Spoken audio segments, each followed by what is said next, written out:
Our Hebrew Bible is a compilation of stories, instructions, maxims, and other literary genre assembled over at least 10 centuries.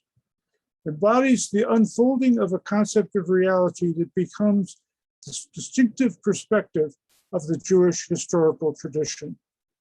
Rabbinical sages, Jewish philosophers and mystics, teachers and preachers all drew from the riches of biblical literature to articulate a way of life that embodied a perspective of what they believed was really real for them, for all Israelites, and for all human beings. Despite its spirituality, the Torah's view of the really real is connected, of course, to physical matter and the passage of time. But the Torah is more than a collection of tales about ancestors. At the same time, it is a diagnosis of human reality and a blueprint of meanings. From a biblical perspective, temporal matter is what God is said to have created to start a process during which ethical and other values are to express meaning. The Torah portion for this morning, Genesis chapter 22, has acquired the title Akedat Yitzchak, the binding of Isaac.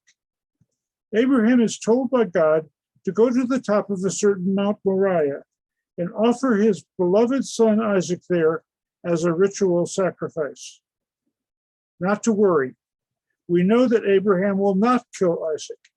Indeed, at the top of that mountain, there is waiting already an appropriate substitute animal sacrifice.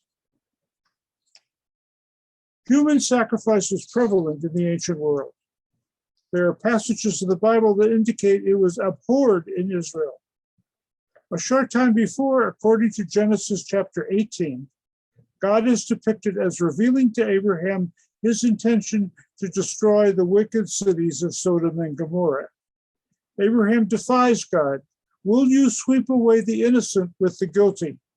Chapter 18, verses 23 to 25. With this in mind, why should Abraham believe that God soon afterwards would instruct him to sacrifice his innocent son? A brief digression. As a college student, I was much taken by the binding of Isaac when I read Eric Auerbach's illustrious book, Mimesis, the depiction of reality in literature. In the first chapter, Auerbach compares the Akedah with a story in Homer's Odyssey, in order to show that these stories make use of carefully chosen details, so that the literary meaning of each story is quite different. As I suggest that the Akedah was designed not to teach that God does not want to be worshipped via human sacrifice. I believe Abraham and Isaac knew that when they ascended Mount Moriah.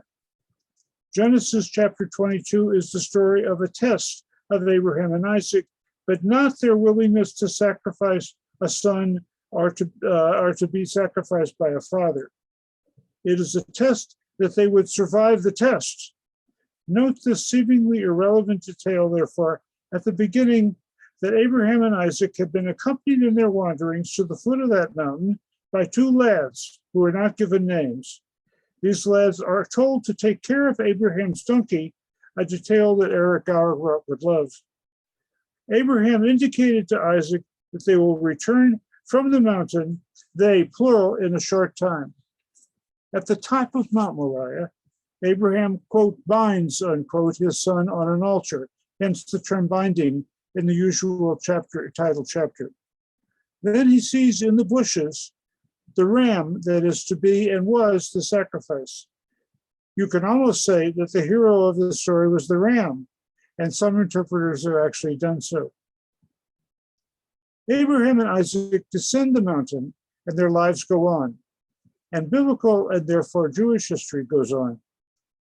The Akedah can be understood as illustrating the precarious continuity of human life.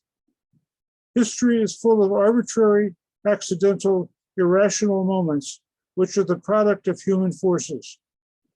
The Akedah draws attention to the precariousness of this continuity and the role of human action and non-action in setting the stage for events that prepare the way for and manifest the spiritual dimension of reality in the long run.